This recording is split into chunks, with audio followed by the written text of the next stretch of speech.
Je vais passer la parole à monsieur DGS, tu peux venir au milieu. Ça n'arrivera pas souvent, mais ce soir tu peux y être. Merci, monsieur le président. Peut-être on peut faire avancer un peu l'Assemblée parce que c'est très loin. Si on, bien sûr, si ouais, avancer parce que ça fait vraiment très distant.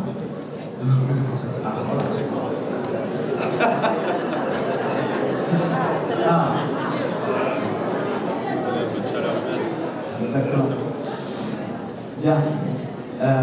Monsieur le sous-préfet, madame la sénatrice, monsieur le sénateur, mesdames et messieurs les conseillers départementaux, madame la présidente du PGCTOM, monsieur le président, monsieur Ducard, l'ancien président, mesdames et messieurs les élus communautaires, élus du CIS et membres de l'Office du tourisme, monsieur le maire de la Batute, mesdames et messieurs les élus communaux, mesdames et messieurs les secrétaires de mairie, chers collègues.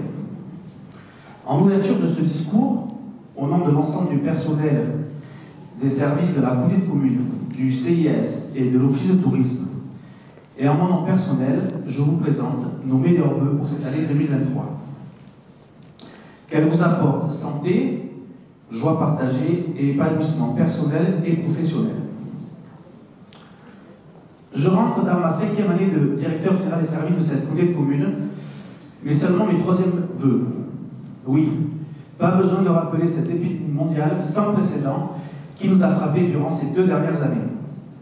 J'ai déjà eu l'occasion de le dire, mais je tiens à le réaffirmer ici, les fonctionnaires territoriaux de la collectivité ont fait preuve d'un grand professionnalisme et d'une immense capacité d'adaptation.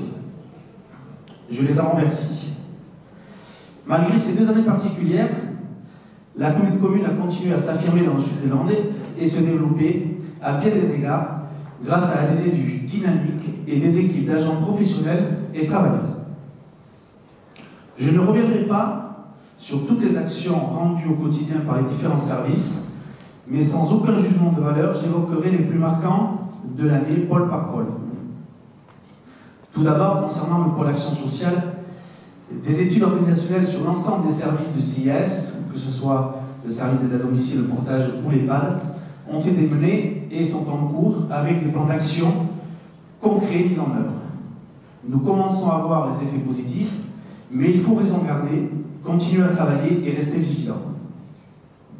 Concernant le pôle petite enfance, la stabilisation des services et 2 années d'études sur les équipements et les décisions politiques fortes avec la construction ou la réhabilitation de certains bâtiments, sans oublier la création du service jeunesse au 1er janvier 2022.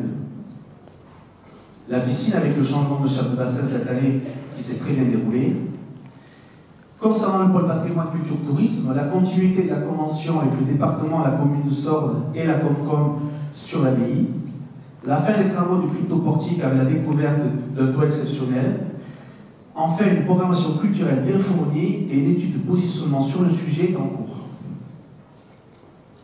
Concernant le développement économique, exponentiel depuis ces 2 dernières années, avec la zone Sud-Land qui prend son envol avec plus de 1000 emplois créés à terme sur le territoire. Des projets de réserve foncière sont en cours. Concernant l'urbanisme et l'aménagement du territoire, le projet du territoire est bien lancé au travers de SCOT avec une prise de conscience collective sur la transition écologique et énergétique avec l'adaptation du plan climat air-énergie. Le service technique toujours réactif et opérationnel sur le territoire, la maison France Service, le service France Service, avec ses animateurs, l'itinérance mise en place et le conseil numérique. Toutes ces actions reliées par un service communication reboosté avec l'arrivée de Magali dans nos services qui nous a rejoint au mois d'août. Elle nous a préparé d'ailleurs un petit diaporama qui reflète l'année 2022. Et bien sûr, un pôle support qui est la plaque tournante de la collectivité avec des nouvelles arrivées, Elisa au service juridique, Karine au service des assemblées, et une étude financière conclut cette fin d'année, une présentation début d'année, pour que les élus aient une vision sur les 3 prochaines années du potentiel financier de la collectivité. Comme vous le voyez, l'année 2002 a donc été bien remplie. Bien évidemment, cette liste n'est pas exhaustive, et je salue ce soir tous les agents de la collectivité qui œuvrent au quotidien avec efficacité et professionnalisme. 2022 a été l'occasion également de voir de nouvelles actions, avec notamment le séminaire de cadre que nous avons mis en place, durant lequel nous avons appris à nous connaître. Et c'est à cette occasion que j'ai découvert de nombreux talents cachés des collaborateurs. D'ailleurs, on va découvrir une petite surprise ce soir de l'une d'entre elles. Ainsi, dans cette continuité, et pour 2023, je souhaite véritablement continuer à donner du sens à notre travail, à co-construire les projets et à partager l'avenir administratif de la collectivité dans l'intérêt général. Je ne doute pas que ce soit le cas, car depuis plus de 4 ans, j'ai pu constater des agents qui partagent des valeurs professionnelles, de solidarité et qui font preuve d'implication et d'envie dans leur quotidien.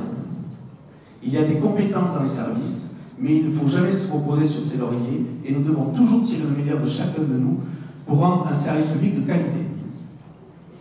Je compte donc sur chacun d'entre vous pour poursuivre cette aventure collective dans le cadre des valeurs communes et partagées, le respect, le sens de l'engagement et le sens de l'effort collectif dans l'intérêt général.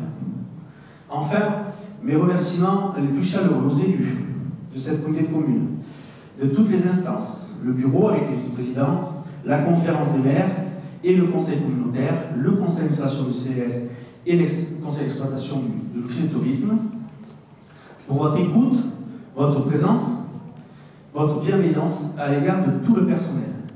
Je vous réitère tous mes vœux de bonheur pour cette année 2023, qu'elle soit riche de compréhension réciproque et de coopératives fondatrices. Merci.